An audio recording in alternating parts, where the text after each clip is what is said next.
chardonnay puisque c'est le thème du jour. Entrez, entrez, venez, bonsoir tout le monde.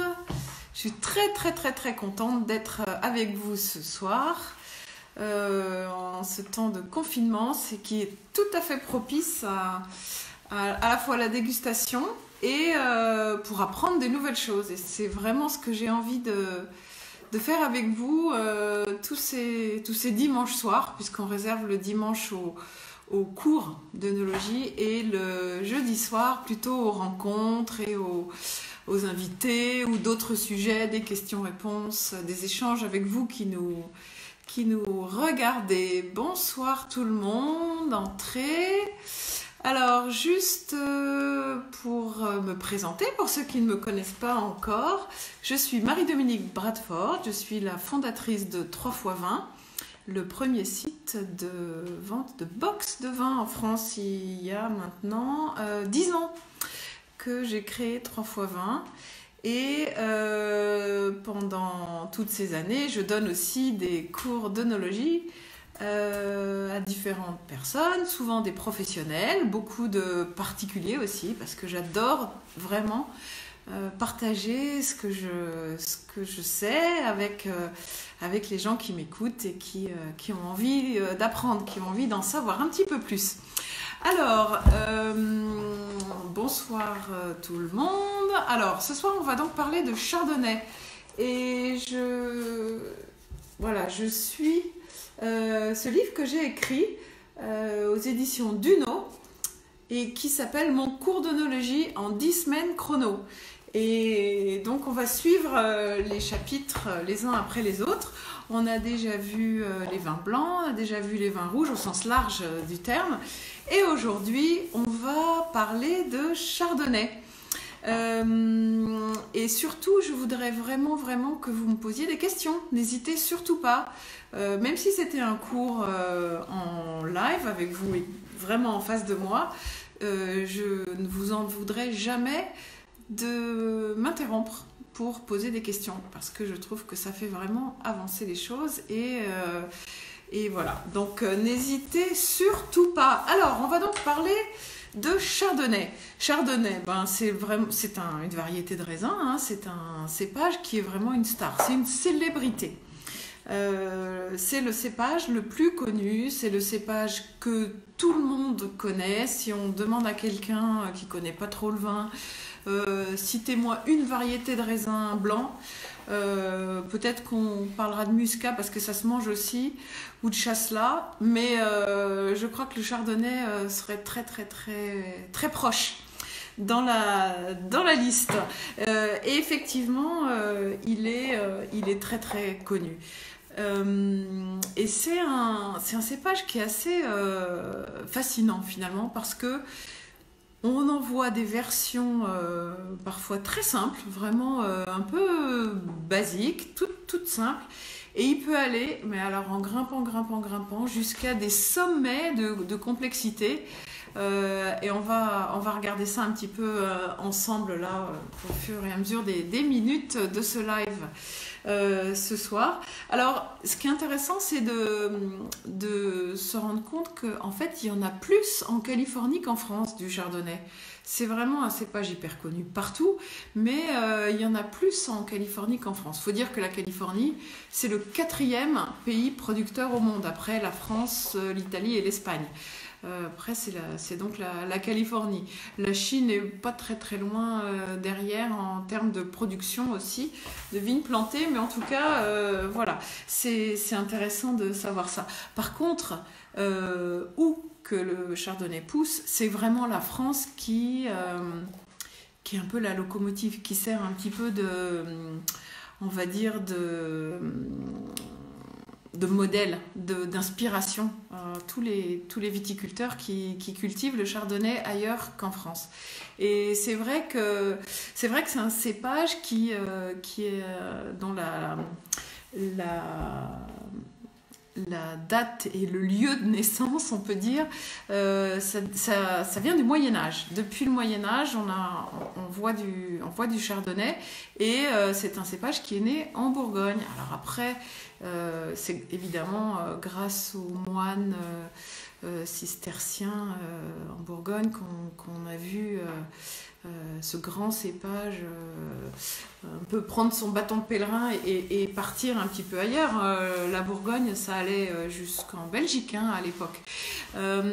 Mais voilà, c'est un cépage qui est très très ancien, qui a certainement changé un petit peu au fur et à mesure des siècles, mais c'est un cépage très ancien. Alors, ce qui est super intéressant aussi à voir dans le chardonnay, c'est qu'il est hyper transparent.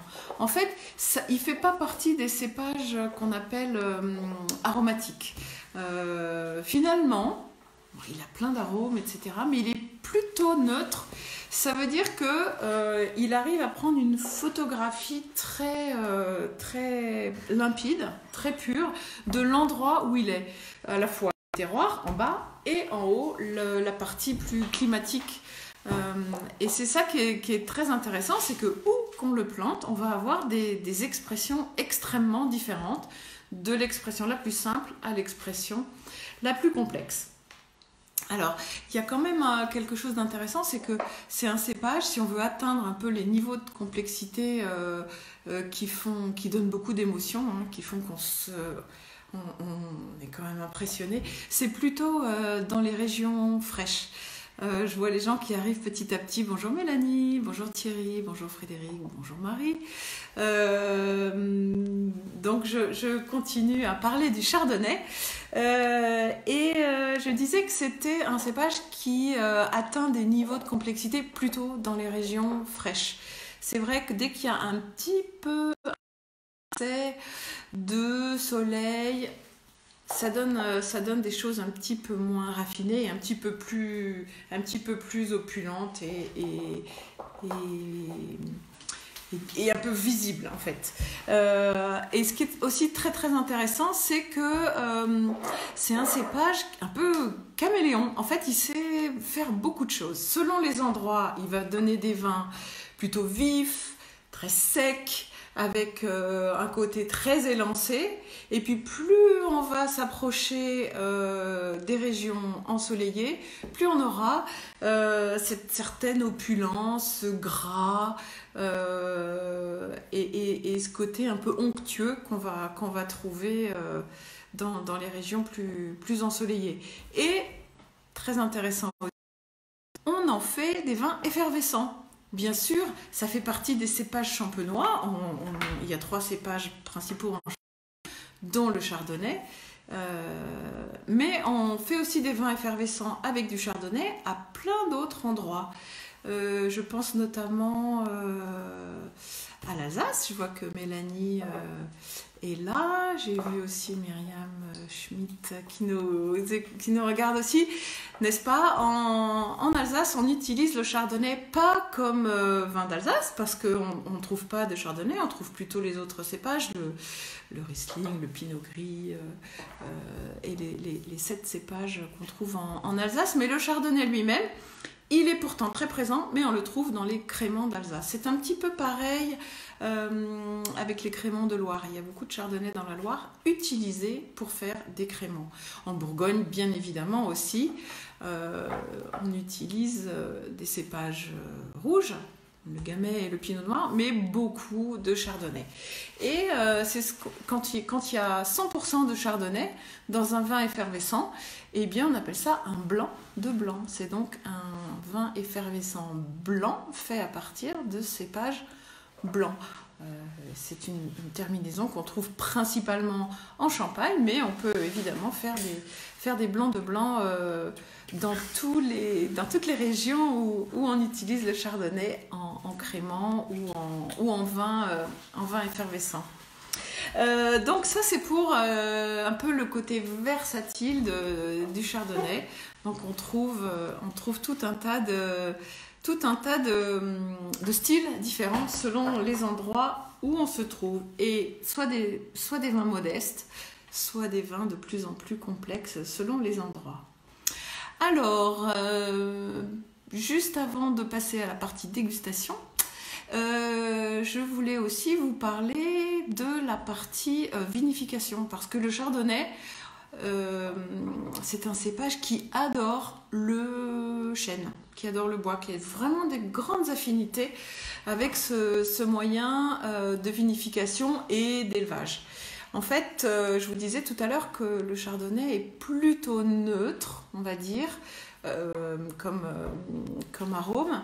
Et effectivement, après le pressurage, si on le met immédiatement dans des fûts de chêne dans lesquels il va fermenter, eh bien, il va attraper un petit peu les arômes du bois et la personnalité que peut apporter le chêne. Donc, c'est intéressant parce que si c'est bien dosé, évidemment, on va avoir les arômes du chardonnay qui vont s'ajouter aux arômes légèrement boisés ou très boisés si les barriques sont neuves, par exemple, n'ont jamais vu d'autres vins. Donc ça c'est quand même intéressant. Et puis, si on n'utilise pas de bois, eh bien, dans des cuves seulement, eh bien, on aura vraiment l'expression du cépage lui-même, plus le terroir, si jamais il vient d'un terroir qui parle un peu fort, qui a quelque chose à dire. Et puis, dernière petite chose, c'est un cépage qui vieillit extrêmement bien. Selon les endroits, toujours, hein, les terroirs qui ont de la personnalité et certaines astuces de vinification font que ce sont des vins qui se gardent extrêmement bien, surtout quand ils ont une bonne acidité qui leur permet d'avoir une longue vie en bouteille. Et c'est là où on a des bonnes surprises et des récompenses, en fait, quand on a vraiment bien conservé ces vins.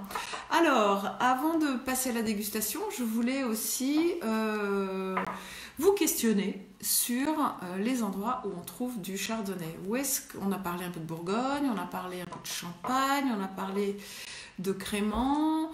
Où est-ce que vous avez déjà vu du chardonnay? Et dites-moi un petit peu, quelle provenance?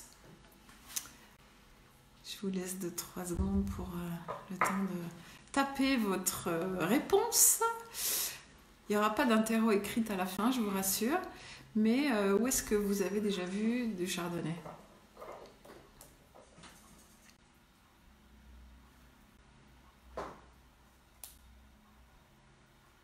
On a parlé de soleil tout à l'heure. Ça peut peut-être vous donner un indice. Dans le Jura, bravo! Ça, Pays de la Loire aussi. Dans le Jura, bien sûr.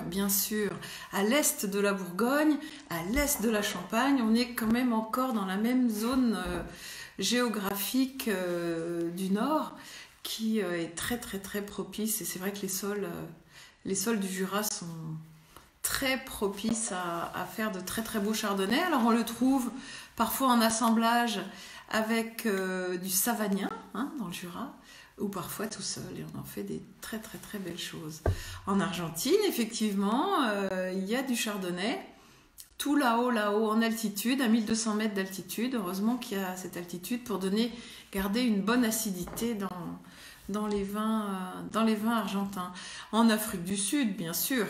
En fait, dans tous les pays ce qu'on appelle le Nouveau Monde, hein, l'Afrique du Sud, la Californie, le Chili, l'Argentine, la Nouvelle-Zélande, on trouve du chardonnay parce que c'est un cépage qui s'acclimate à beaucoup beaucoup d'endroits. Il arrive, il s'installe et il donne des choses très différentes selon les endroits où on le trouve, selon la chaleur qu'il fait, selon la personnalité du sol, et puis selon ce qu'on en fait après, une fois récolté, une fois vendangé.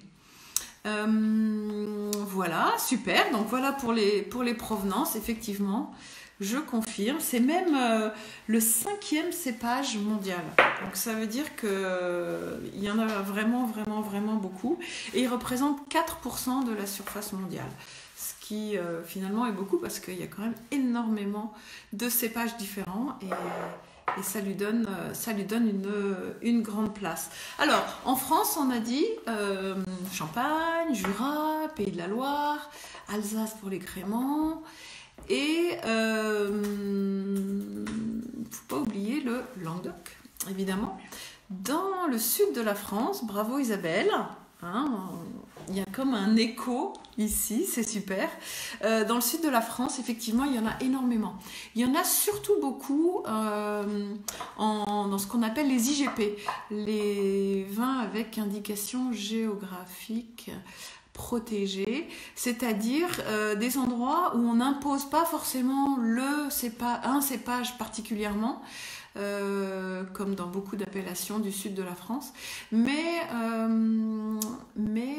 où on peut un peu plus faire ce qu'on veut, il y a un peu plus de liberté, on va dire, et donc on trouve des IGP, donc indication géographique protégée, chardonnay, ce qui fait qu'on reconnaît tout de suite le cépage en question. Tout comme d'autres cépages qu'on utiliserait au même endroit. Mais le chardonnay, comme il arrive à pousser un peu partout et qui donne des très très bons résultats à beaucoup d'endroits, mais il a pris de l'ampleur, notamment pour les marchés export qui reconnaissent très bien le chardonnay, comme nous, on connaît bien le chardonnay.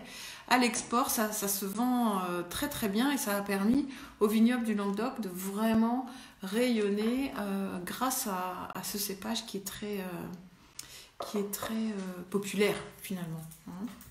Alors il y a d'autres régions, on en trouve vraiment moins, sud-ouest, vallée du Rhône, pas trop. Il y en a un petit peu comme ça, mais pas dans les AOC ni dans les IGP, en tout cas très très peu, parce que c'est plus... il y a plus... Alors, petite question, pourtant il fait chaud dans le sud, comment faire ce chardonnay qui préfère le froid? Excellente question, bravo.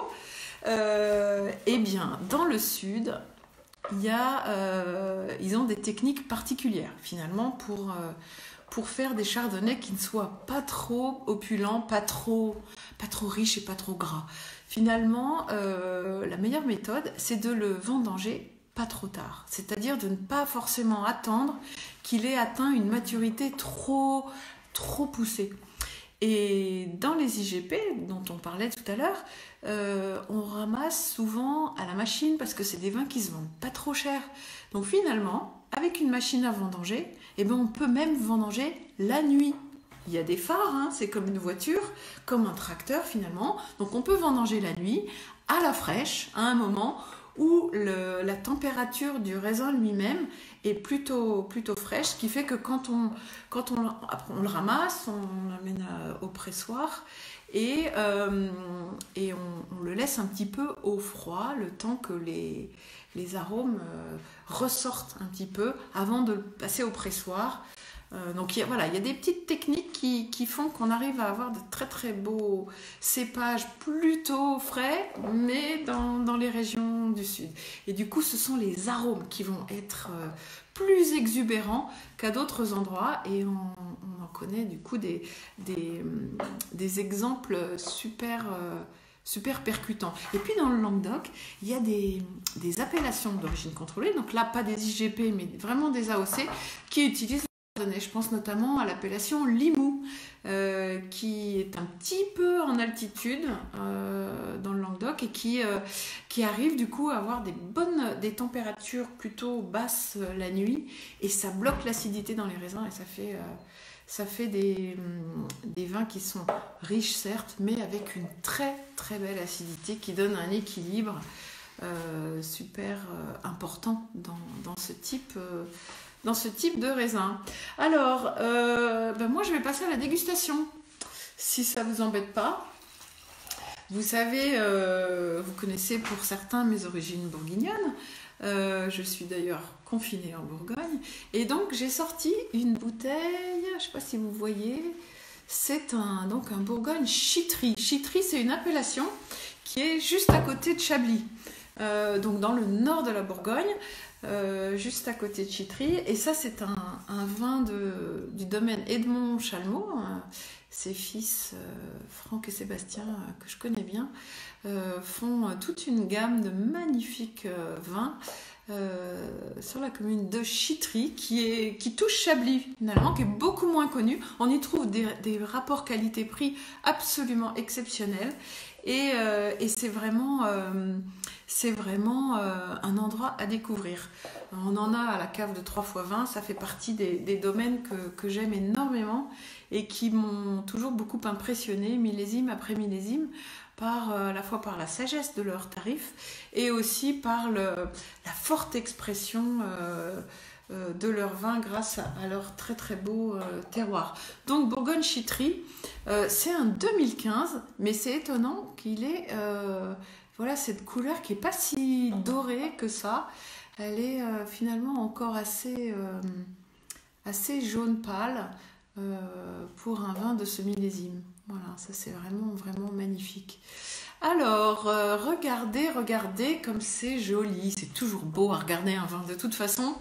Ça sert à rien d'essayer de trouver tout un tas de choses complexes. Juste regardez-le. Et rien que ça déjà, ça fait grand plaisir. Hein. Alors, bon, là je parle pour le vin que j'ai en face de moi, évidemment, mais faites pareil que moi si vous avez un verre. C'est l'heure de l'apéritif après tout. Donc vous vous souvenez, on tapisse bien l'intérieur du verre comme ça et on regarde ce qui se passe. Si vous avez un chardonnay du Languedoc, vous allez avoir vraiment une viscosité, hein, vraiment, on appelle ça comme ça, à l'intérieur du verre, très marqué. Vous allez voir du gras, vous allez voir de l'opulence. Si jamais vous avez, disons, un Meursault ou un Chassagne-Montrachet, c'est tout ce que je vous souhaite d'ailleurs, mais c'est pareil, ce sont des vins qui ont beaucoup de gras, beaucoup d'opulence, et ça se voit. On le voit sur le verre en le tapissant comme ça.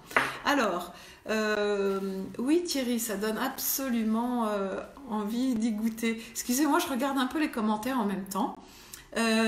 Bonjour Olivier Doga, alors qui nous regarde de Bordeaux du coup, et c'est pas du chardonnay que vous avez là-bas, mais c'est super intéressant d'en parler où qu'on soit, évidemment. Et merci de dire que c'est sympa d'en parler de manière simple, évidemment. Ça sert à rien du tout de raconter des choses compliquées.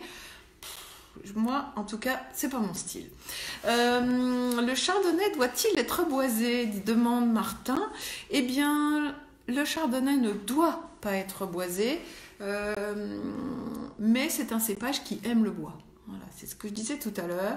Il a vraiment une affinité avec le bois, beaucoup plus que d'autres cépages, puisque c'est un cépage qui est finalement assez neutre. Il ne fait pas partie des cépages aromatiques. Donc, voilà, si on le dose correctement, eh bien, il saura prendre un tout petit peu des jolies choses du bois, des petits arômes un petit peu grillés. On trouve même parfois dans les vins du Nouveau Monde, un peu plus exubérants, des arômes de pop-corn, parce que c'est un peu beurré. Hein. Il y a vraiment ce côté boisé, beurré, qu'on trouve particulièrement dans les vins qui ont été vinifiés en fût de chêne. Vinifié, ça veut dire dont la fermentation a eu lieu dans les fûts, pas seulement la partie élevage après la fermentation. Donc je vais continuer avec mon Chitry 2015 des frères Chalmot en mettant mon nez dedans. Tout simplement, faites pareil. Pendant que je tombe en extase devant ces magnifiques arômes, j'aimerais bien que vous me disiez ce que vous êtes en train de déguster, vous, tout là-bas, où que vous soyez. Racontez-moi ce que vous avez dans vos verres et je vous dirai peut-être 2-3 petites choses que vous risquez de trouver, en tout cas dans la partie arôme. En tout cas, dans le mien, pendant que vous me dites ce que vous êtes en train de déguster, dans le mien, je sens comme c'est un chardonnay qui vient du nord de la Bourgogne, donc on trouve plutôt des choses fraîches comme de la pomme, comme des arômes de pois, et puis comme c'est un 2015, ces petits arômes hyper subtil de noisettes, parce que ça c'est un arôme qu'on trouve quand on a déjà un tout petit peu de temps passé en bouteille. Mais voilà, j'ai surtout cette pomme qui saute, et puis ce côté très minéral, parce que ce sont des terroirs très calcaires. Alors c'est vrai que on se demande toujours comment le caillou peut donner des notes aromatiques au vin. En fait, c'est juste l'endroit qui donne de la personnalité au vin et qui fait qu'on ressent des petites choses un peu minérales. On fera sûrement une autre fois allusion, ou assez fréquemment même allusion, à la relation qu'il y a entre la personnalité du sol et ce qu'on ressent dans le vin. Et ça fait partie de toute la magie finalement du vin. Et ça, moi, c'est ce qui m'émeut à chaque fois, c'est que des fois, j'ai l'impression de retrouver, en mettant mon nez dedans, en fermant les yeux, j'ai l'impression de retrouver l'endroit où on poussait les raisins. Parce que c'est vrai que le fait, dans mon cas, de beaucoup me promener dans les vignobles et de regarder, et d'être attentive à ce que je regarde, mais finalement, ça me fait un peu comme des flashs.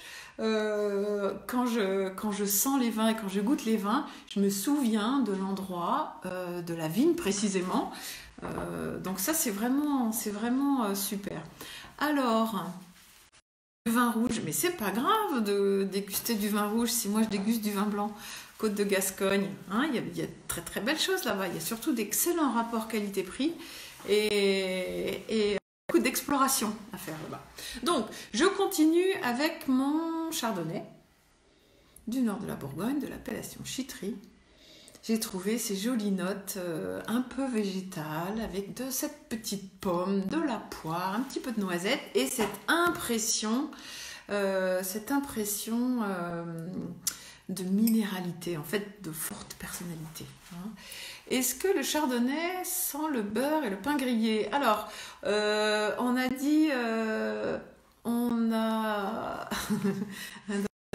On a dit que le chardonnay peut être vinifié en fût de chêne, et c'est pour ça que ça sent le pain grillé, ça vient de ça. Et le beurre, en fait, ça fait partie du processus de vinification. Il y a une deuxième fermentation. Bon, je fais une mini parenthèse technique qui s'appelle la fermentation malolactique. C'est quand, après la fermentation qui a transformé le sucre en alcool, et une deuxième fermentation qui transforme l'acide malique, c'est l'acide un peu de la pomme, la pomme verte. Vous voyez, quand on croque dans une Granny Smith, ben voilà, il y a beaucoup d'acide malique dans les pommes. Donc ça transforme l'acide malique, un peu acide, en acide lactique. Lactique comme le lait, comme la crème, comme le beurre. Donc c'est pour ça qu'on a souvent des arômes de beurre dans le chardonnay, parce que cette fermentation malolactique se fait assez fréquemment dans le chardonnay. Fin de la parenthèse technique vinif. Adrien, je ne sais pas si je dois t'en vouloir ou je ne sais pas. On en reparlera à un autre moment. En tout cas, voilà, il va falloir que tu remettes des chardonnays dans ta cave. Tu peux aller à Chitry, commander chez les frères Chalmot à Chitry, domaine Edmond Chalmot, c'est une pure merveille. Alors, je reprends ma petite dégustation. Donc, j'en étais au nez. Après le nez, évidemment, il serait peut-être quand même temps de le mettre en bouche.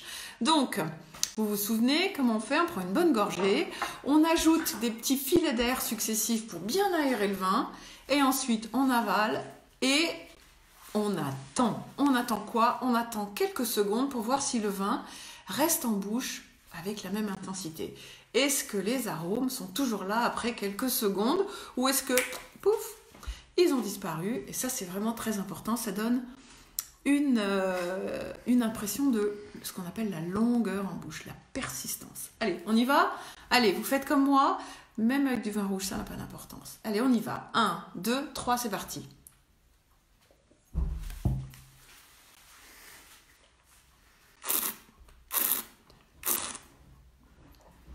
Je sais, c'est pas du tout élégant, mais on s'en fiche complètement.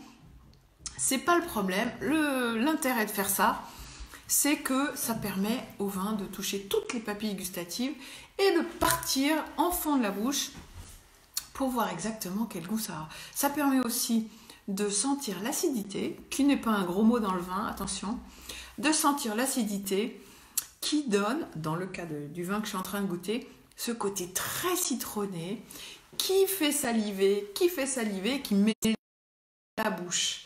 Et voilà, ça fait quelques secondes. Voilà, maintenant ça commence à disparaître petit à petit. Il me reste juste cette excellente petite note citronnée qui est vraiment superbe. Et effectivement, qui met l'eau à la bouche. Alors, Domaine Laballe, terre basse, bien sûr, ça existe en blanc, en rosé, en rouge. Je les connais très très bien, ces gens-là. Bravo, c'est un super domaine. Ils font des vins magnifiques en Côte de Gascogne, mais en Tursan aussi. C'est très intéressant leur domaine Cazalet. Tout petit domaine qu'ils ont repris en Tursan, qui fait des vins absolument magnifiques. Alors, je vous disais que ce vin met l'eau à la bouche, mais parce que vraiment les chardonnays, ce sont des vins qui sont les meilleurs copains des accords mets et vins. Finalement, ça va avec beaucoup de choses. Et dans mon cas précis, évidemment, je ne sais pas si vous voyez, mais les gougères, ben celle-là, elle est énorme. Hein. J'avoue que là c'est vraiment, voilà, une grosse mémère gougère, voilà. Mais le fait qu'il y ait, voilà, ces arômes un petit peu boisés.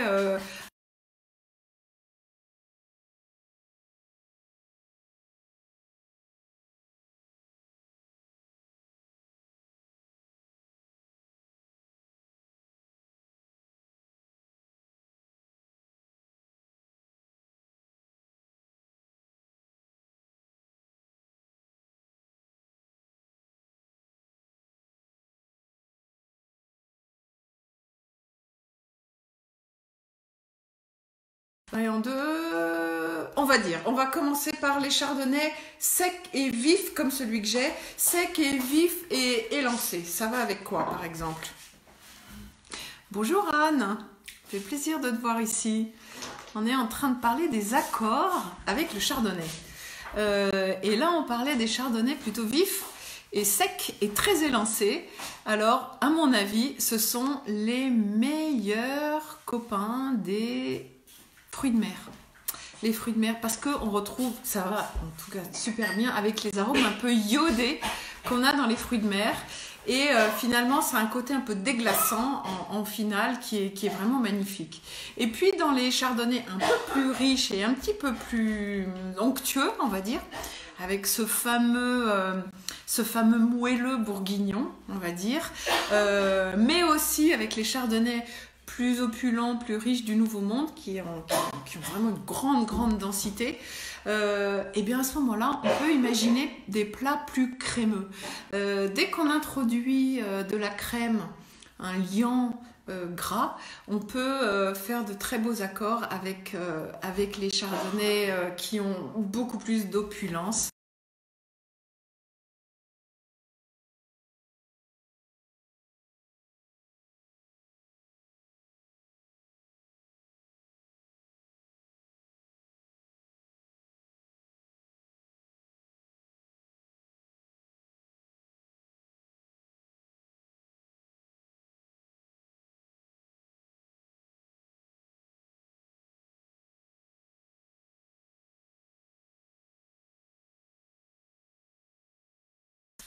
Ah voilà, vous êtes revenu. Oh, je suis désolée, il y a eu un petit bug parce que la connexion internet n'est pas excellente ici.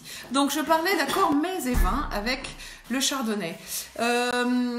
Qu'est-ce que vous aimez manger vous avec le chardonnay? Avec un verre de chardonnay? Ou avec quoi vous l'accompagneriez? Donnez-moi des pistes. Dites-moi. Alors après, il y a aussi les chardonnays jeunes et les chardonnays plus évolués, pour ceux qui méritent. Hein, c'est pas le cas de tous. Déjà, les vins blancs se gardent un peu moins longtemps que les vins rouges, ça c'est un peu une généralité. Mais il y a quand même des vins qui se gardent excessivement bien, surtout ceux qui ont une très très belle acidité. Regardez les champagnes par exemple, qui ont toujours une très forte acidité. Un blanc de blanc, donc un pur chardonnay en Champagne. Enfin, je dis ça, mais ça pourrait être aussi bien un pur pinot blanc. Mais en tout cas, un pur chardonnay, un blanc de blanc en Champagne, dans certains terroirs qui sont encore plus complexes que d'autres, je pense notamment à la Côte des Blancs, dans les grands crus de Champagne, on utilise le chardonnay uniquement. Et bien là, on a des vins vraiment de grande garde, même pour la partie où le vin repose avant le dégorgement, hein, la partie sur latte, le vin peut rester vraiment pendant très longtemps, jusqu'à acquérir cette complexité qui peut franchement déboussoler les dégustateurs. Alors, qu'est-ce qu'on pourrait dire d'autre? Est-ce que vous avez des questions? Dites-moi. Donnez-moi vos impressions. Posez-moi des questions sur le chardonnay. Est-ce que c'est un cépage que vous aimez bien? Est-ce que c'est au contraire un cépage que vous aimez moins ou qui vous lasse? À votre avis, on parlait de la Bourgogne tout à l'heure. Est-ce qu'on produit plus de vin blanc ou est-ce qu'on produit plus de vin rouge en Bourgogne, à votre avis? Petit quiz de fin de dégustation, dites-moi. Ah oui, du chardonnay avec des coquilles Saint-Jacques, bien sûr. Ouais, ça c'est absolument magnifique. Les fruits de mer en général, particulièrement, bon, disons avec les vins blancs en général, mais avec le chardonnay.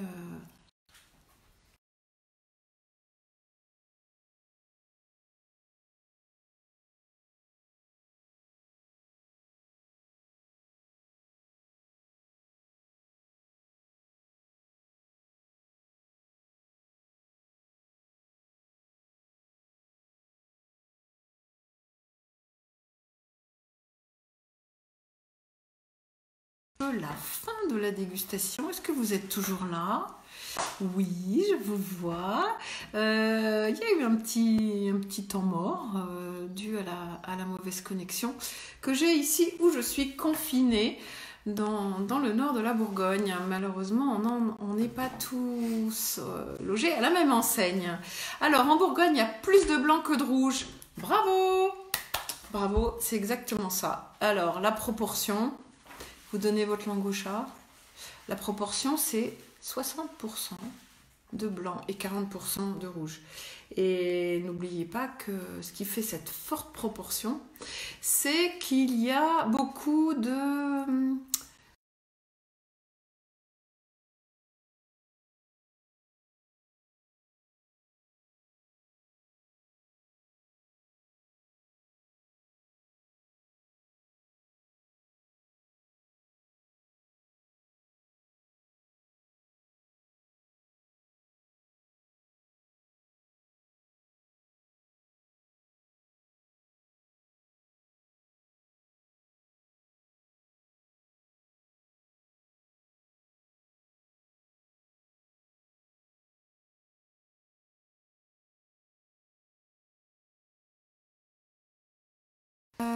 Voilà, une partie d'entre vous est partie, je suis désolée, c'est dû à la connexion. En tout cas, bienvenue Jean-François.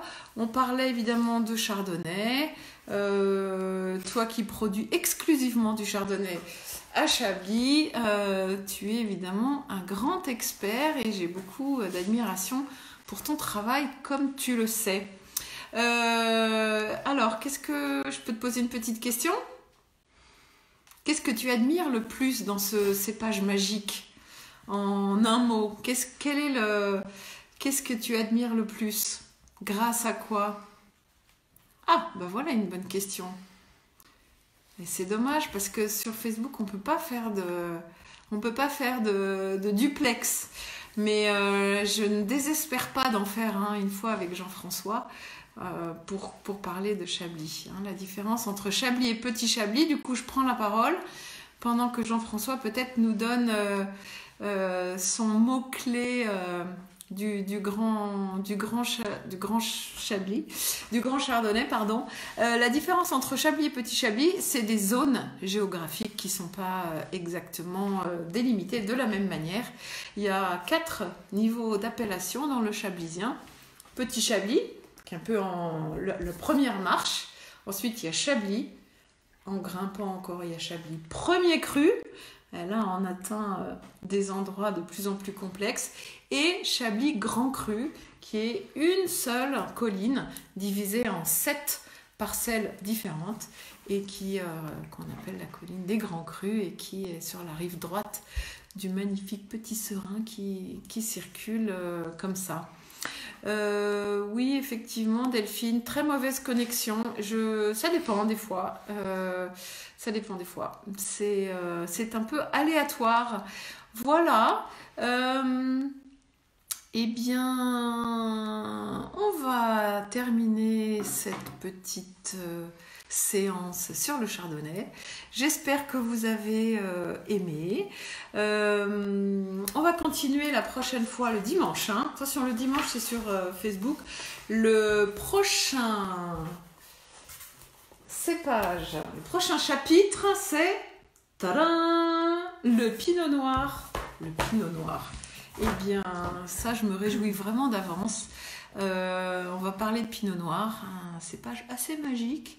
Vous verrez ça. En tout cas, d'ici là, si vous pouvez, lisez 2-3 petites bricoles sur le pinot noir pour avoir plein de questions à me poser dimanche prochain. Et jeudi, ce sera sur Instagram, toujours à la même heure. Sur Instagram, jeudi 19h. En live et je vous rappelle que grâce à Instagram on peut faire des duplex, donc j'aurai un invité surprise jeudi. Je ne vous en dis pas plus, je vous donne rendez-vous jeudi sur Instagram et dimanche prochain sur Facebook. Merci à tous.